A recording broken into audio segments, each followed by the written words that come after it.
Hello, thank you for coming to this tutorial on how to make an alligator clacker. So what you need for this craft is a piece of heavy cardboard, preferably the one with the corrugated cardboard with the little ridges on the inside like that. You want something that's going to be pretty sturdy. You could probably use the cereal box, but it probably needs to be a little bit thicker than that. So for cutting, an adult will need to do this because it is too hard for a mini master to cut out. So you need a heavy piece of cardboard, a good pair of scissors. You need a green marker, crayon, or green paint. You do need a couple of bottle caps. You can buy them in bulk, or you can buy them at a craft store, or you can use a beverage bottle cap. You do need some hot glue, which is not pictured here, but you do need some hot glue because you will need to hot glue something. And I think that's about it. So in order to make, I haven't finished mine yet because I'm going to finish it with you guys. So in order to make a clacker actually work pretty well, is you need to kind of keep in mind the size of your child's hand between here, because you don't want it to be too far off so they don't get leverage and you can't get that clocky noise. So you really want to be able to sandwich it between the thumb and the fingers like that so they can get a good leverage on it to be able to make the little clacky sound. So once you've kind of figured that out, you want to cut out, you can just cut it straight out from the cardboard, and then you can just kind of round the edges when you're finished with that. Just round the edges there. And then with your hot glue, so what you would need to do is glue the bottle caps to here, to the bottom of it, but you probably first would like to decorate the top part. So keeping it flat, I did this first, but you can do it this way, it might be easier. So I'm actually just going to color mine in with a marker. A little bit easier, a little bit less time consuming, and not as messy. Some markers get a little bit messy, but in the interest of time and having my paint dry, I will just as much rather do some markers, but it's totally up to you. You can put as much detail on this or as little detail on this as you want. It is your crocodile. So you want to get that all nice and covered with your green marker, or again, your green paint. You could use green crayons, they don't show up as well. But you can certainly still use it if that's all you have on hand. Colored pencils will probably work just as well. Okay, you want to get that all nice and covered there.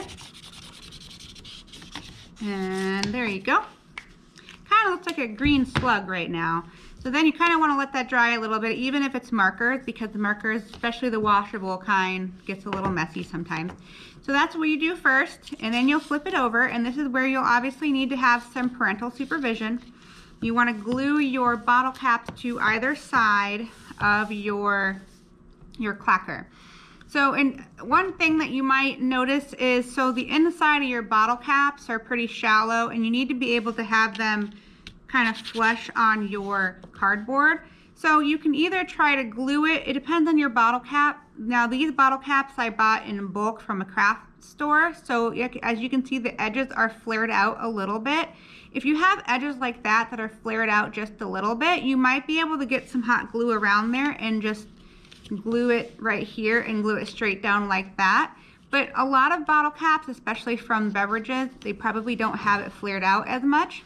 So what you might have to do is build up the inside using some buttons. So in this one I used some old buttons, and I actually just hot glued them to the inside. There's one underneath this white one, and then there's this white one here. So I built it up a little bit so then I could just glue it straight down, and it will stick up a little bit, but that's okay. I did the same thing under here, only I used one really thick button instead of two smaller ones. So the idea is you just really want these to be flush with your cardboard. So if you can try to do it with just a ring around it and stick down your bottle cap, give that a shot. Otherwise, you might have to build it up with a button or something flat inside there. So once you have that on there nice and glued, you'll want to fold it in half. Now you can do this before you do any of the gluing, you can do it after, it doesn't matter. It should fold pretty easily because of the corrugation of the cardboard. And then that's kind of the body of it. So to finish, we can make some eyes. We can put some eye stickers on there, or if you have some googly eyes, you can glue on there. I've got a couple of eye stickers, so I will actually just use some of those. So you got little stickers that stick right on there. You don't have to worry about any more glue. There's some stickers. If you have some white paint or a white gel pen, you can make little teeth, but I don't have the white one, so I'm just gonna do it like this with just look like little triangles, little teeth like that. Kind of gives the illusion of some teeth. So there you go. So that is my alligator. It's a very simple alligator, but when you're all done, see how it opens up like this? So you want the two bottle caps to be able to hit each other just like that. So I can put my hands kind of where his eyes are a little bit, but I can put my hands here and I'm able to open it and close it and make that clacky sound. So that's the clacky sound that we really want to go for, because you can count the beats, 1, 2, 3, and you can keep along in time with your favorite song by clacking them together. So that's the noise that you kind of want to hear, is that a clacky clack noise. So that is your little clacky crocodile. Call it Clacky the Crocodile. So there you go. A really simple and easy way to make your own clacky instrument where you can keep the beats with the song and really make a lot of noise too. So there you go. Enjoy.